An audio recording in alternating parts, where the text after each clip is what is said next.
Dow Jones index එක දිගට දින 12ක් රැලි එකකට පස්සේ අද දවසේ පොඩි බ්‍රීදර් එකක් ගන්න බව පේනවා. උඩ පේනවා ඉන්ඩෙක්සස් සියල්ල රෙඩ් ටෙරිටරි එකේ දිනවා. මේක ඇවිල්ලා මාකට් එක රෙස්පොන්ස් කරනවා revenue reports වලට. Microsoft target එක achieve නොකළ බව quarterly revenue guidance එක නැත්නම් expectations වලට වඩා අඩු performance වෙන්නපු බව පේන තියෙනවා. ඒ වගේම Google නම් quarterly සඳහන් වෙන Alphabet reports better than expected quarterly results driven by growth in cloud. ඉතින් මේ වගේ mix market එකක පැහැදිලිවම ඉදිරියේ තියෙන rate decision එකත් එක්ක May blocks සියල්ල red බව පේන තියෙනවා. S&P 500 futures are little change as investors digest big tech earnings and await Fed decision. එතකොට මේ හැමෝම await Fed decision. එනකොට stock market එක crypto market එක හැමෝම await Fed decision බව පේන තියෙනවා. major news එකක් එන්න තියෙනකොට විශේෂයෙන් මෙවැනි major news එකක් markets මේ විදිහට හැසිරෙන එක සාමාන්‍ය දෙයක්. The Dow setup gain as well in Dogecoin අපි කලින් කතා කරා වගේම 10% up බව පේනවා. Theta network 8.8% up සතා සුපයි Dogecoin 8 දක්වා කියලා වෙත් තියෙනවා. මේක 6% up 1139 mask network 6% up 3.74 Shiba Inu 3% up 7.579 මේ විදිහට තමයි අද දවසේ gainers ලා losers ලා බැලුවොත් තින් අද දවසේ 5% down Casper Optimism 3.8 down, Phantom 3.3 down, MNT 3% down, Polygon 2.7 down, Pepe 2.6 down බව පේන තියෙනවා. ප්‍රධාන XDC Sam Altmanගේ AI based crypto token එක launch වුණා දිනකට කලින්.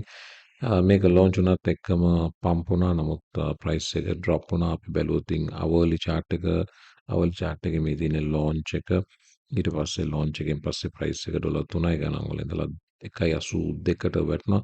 ඉතින් පස්සේ pump වෙන්න උත්සාහ කරා. නමුත් pull back වුණා. නැවත ඔන්න price එක slowly trending upwards. මේක තමයි altcoin එකේ තත්ත්වය. world coin එක.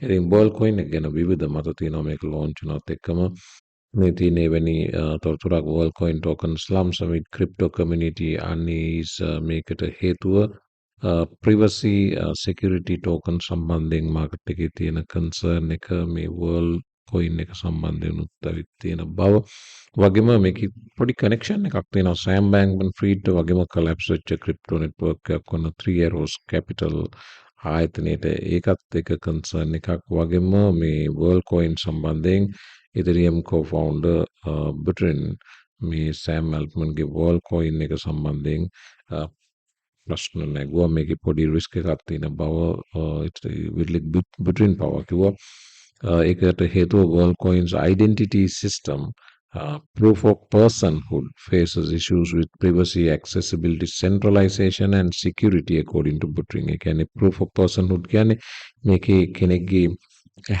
हे බෝලය ස්කෑන් කරලා ඒ අනුව තමයි රෙකග්නයිස් කරන්නේ නෙට්වර්ක් එක විසින්. ඉතින් මේක ටිකක් පොදු බල කේස් එකක්. මෙවැනි ඩෙන්ටිටි සිස්ටම් එකකට යාම යම් හේකින් මේක කෙනෙක්ගේ ප්‍රිවසි එක සම්බන්ධයෙන් විශාල ප්‍රශ්න සහගත තත්ත්වයකට එන්න පුළුවන් කියන එක තමයි විට්ලික් බිටරින්ගේ අදහස.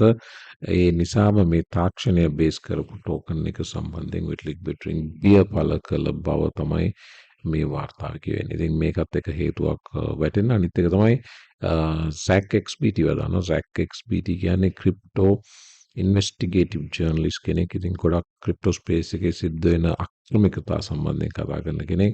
එතකොට මේගොල්ලෝ Worldcoin එකේ adoption එක ගැන numbers ගැන විශාල වශයෙන් සද්ද නැගුවක් පෞගේ කාලේ Sam Altman වගේ කට්ටිය. හැබැයි ZAC XBT කියනවා මේ Worldcoin එකේ පළවෙනි ලක්ෂ 5 මේගොල්ලෝ එකතු කරගත්ත ඉතාම අක්‍රමික විදිහට බව වගේම දිලිඳු රටවල් වල තමයි මේක වැඩිපුර ප්‍රොමෝට් කරේ කියන කතාව. ඉතින් ZAC XBT කියනවා most alarming to me is how the Worldcoin team has boasted about how many users they have when in reality they have been exploiting people in developing countries. මේ ගැන දීර්ඝ වශයෙන් ZAC XBT explain කරනවා. අර අවශ්‍ය නම් මේ Twitter handle එකට ගිහින් බලන්න. ඉතින් මේකත් තව එක concern එකක්. මේ සියල්ල 8 එකට සිඳුවා තමයි මේ ප්‍රයිස් එකේ මේ කලැප්ස් වීම සිද්ධ වුණේ. දැන් ප්‍රයිස් එක යම් ප්‍රමාණයකට පිකප් වෙන බව පේන්න තියෙනවා. ඉතින් බලමු ඉදිරියේදී මේක කොහොමද ප්ලේ වෙන්නේ කියන කාරණේ. ස්පේස් එකට ඉතාම වැදගත් තොරතුරක් වාර්තා වෙනවා. මේක තමයි ෆූමියෝ කිෂිඩා ජපානයේ ප්‍රයිම් මිනිස්ටර් වෙබ්3 වලට තියෙන කමිට්මන්ට් එක සම්බන්ධයෙන් නැවත තහවුරු කළ බව පසුගියදා තිබ්බ වෙබ් එක්ස් කොන්ෆරන්ස් එක අමතමින් ජපාන අගමැතිවරයා මේ බව සඳහන් කරා. ඒ වගේම ජපානයේ සම්බන්ධ කතාවල තව නිවුස් එකක් තියෙනවා. ඒ නිවුස් එක තමයි මෙතන තියෙන්නේ කින්ජෝ කියන කන්ටෙන්ට් ක්‍රියේටර් කියනවා Binance එකේ CCගේ වීඩියෝ මේ කොන්ෆරන්ස් එකක උපුටා දැක්වීමක් කරමින් Binance එක ජපානයේ සර්විසස් ප්‍රොවයිඩ් කරන්න මේ වෙනකොට සූදානම් බවත් අවශ්‍ය රෙගුලේටරි මොනවද කියන්නේ ලයිසන්සස් සියල්ල සූදානම් බවත්. එතකොට ජපානය කියන්නේ ක්‍රිප්ටෝ සම්බන්ධයෙන් තාම කන්සර්වටිව් ප්‍රතිපත්තියක් අනුගමනය කළ රටක් ක්‍රමයෙන් ක්‍රිප්ටෝ පැත්තට ආවා. මේ වෙනකොට රාජ්‍ය අනුග්‍රහය සහිතව මේ වැඩේ කරන්න යන බව වාර්තා වෙනවා. ඒ වගේම ජපානයේ අගමැතිවරයා කිව්ව කතාව තමයි Web3 කියන්නේ Web3 is the new form of capitalism. ධනවාදයේ අලුත්ම මුහුණුවර Web3 බව තමයි ෆූමියෝ කිෂිඩා අගමැතිවරයා සඳහන් කළේ තියෙන්නේ. XDC කියන අලුත් ක්‍රිප්ටෝ ටෝකන් එක සම්බන්ධ විශේෂ කතා බහ පහුගිය කාලේ ගියා. ඒකට විශේෂම හේතුව Twitter එක රීලොන්ච් වුණා X නමින්. ඒ එකම X වලට සම්බන්ධ ක්‍රිප්ටෝ ටෝකන්ස් කීපයක්ම පම්ප් වෙන්න ගත්තා. ඒකේ ප්‍රධානම එක තමයි මේ XDC එක පටන් ගන්න X අකුරින් නිසා. ඉතින් මේ පම්ප් එක හෝල් කරන්න පුළුවන් වේද කියන එක ප්‍රශ්නාර්ථයක්. මේ වෙනකොට ප්‍රයිස් එක ඩ්‍රොප් වෙමින් තියෙනවා. මේ පේන 15 minute chat එක ඉතින් ප්‍රයිස් එකේ ඒ ග්‍රහණය මේ වෙනකොට ගේන්ස් අතහරිමින් slowly drop වෙමින් තියෙන බව මේ නිවුස් එකකට පම්ප් වෙච්ච ටෝකන් එකේ ප්‍රයිස් එක මේ වෙනකොට 7 දක්වා ඩ්‍රොප් වෙලා තියෙන බවත් පේන්න තියෙනවා. Volkswagen Group එකේ Ducati කියන මොටර්සයිකල් බ්‍රෑන්ඩ් එක XRP සිලෙක්ට් කරගත් බව සඳහන් වෙනවා. ඒකේ ෆස්ම NFT රිලීස් එකට මේකෙන් පේනවා corporations worldwide මේ වෙනකොට විශේෂයෙන්ම Ripple වගේම අනිකුත් ක්‍රිප්ටෝ සම්බන්ධ කරගන්න බව ඒගොල්ලන්ගේ ඉදිරි brand launches වලට ඒ වගේම Dogecoin ගැන වාර්තාවක් තියෙනවා. Dogecoin pumps 10% as Elon Musk links meme coin to මං කලින් කිව්වත් වගේම ඒගොල්ලන්ගේ අලුත් X rebrand කිරීමත් එක්කම Dogecoin යලි පම්ප් වෙන බව පේන තියෙනවා.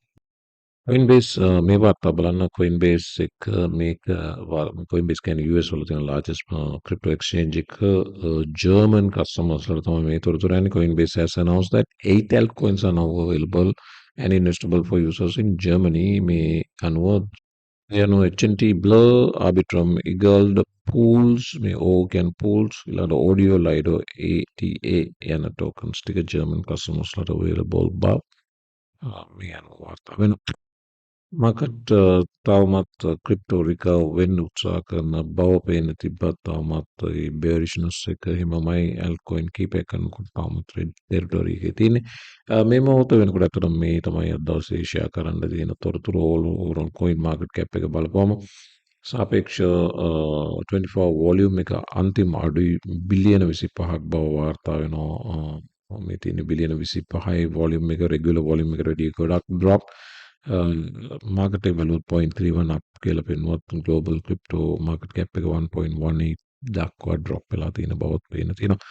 ඉතින් අද දවසේ වට සුපුරුදු විදිහට වීඩියෝස් දෙකයි ලැබෙන්නේ. වීඩියෝස් වලට ලයික් කරන්න, කමෙන්ට්ස් දාන්න, සම්බන්ධ වෙන්න. Patreon එකට join වෙන්න interested නම් සම්බන්ධ වෙන්න. link එක දෙනවා YouTube video description box එකේ. මේකේ real day trader කෙනෙක්ගේ ට්‍රේඩිං ඉමෝෂන්ස් සයිකල් එක සම්බන්ධයෙන් වාට අවබෝධයක් ගත හැකි. ට්‍රේඩ් කරනකොට හැම ට්‍රේඩම ලොසස් වලට යනවා. හැම ට්‍රේඩම ගේන්ස් වලට යනවා. ඒ ලොසස් වලදී අපි මැනේජ් කරගන්න විදිය, ගේන්ස් වලදී අපි මැනේජ් කරගන්න විදිය, ඉමෝෂන්ස් අපි මැනේජ් කරන විදිය සම්බන්ධයෙන් රියල් ටයිම් එක්ස්පීරියන්ස් එකක් ගන්න පුළුවන් මෙතනදී. ඒ වගේම අපි ප්‍රොෆිට් වෙන ඒවා ලොස් වෙන ඒවා සියල්ල ඔයාට මෙතන දැකබලාගෙන ගත හැකි සියල්ල පබ්ලිෂ් වෙන නිසා Patreon page එකේ ඒ නිසා එන්න ඔයා හිතුවා නම් day traders ලා ලොස් වෙන්නේ නැහැ කියලා අපි really loss වෙනවා අපි massive losses වලට යනවා හැබැයි losses අතරේ අපි උත්සාහ කරනවා overall month එක green වර්ත් තියාගන්න profitably වර්ත් තියාගන්න ඉතින් ඒ උත්සාහය තමයි මෙතන share වෙන්නේ ඒ නිසා මෙතන heroes ලා නැහැ වීරයෝ නැහැ අපි සාමාන්‍ය ට්‍රේඩර්ස්ලා විදිහට ට්‍රේඩ් කරන යනවා ෆිට් ලොසස් එක ලෙස ෂෙයා කරගනිමු ඒ දෙක ට්‍රස්ට් සඳහන් කරා Patreon link එක YouTube video description box එකේ තියෙනවා. එහෙනම් වීඩියෝ එක මාර්ක් කරනවා. හැම වෙලාවෙම මතලු වීඩියෝ එකක් සුබ දවසක්.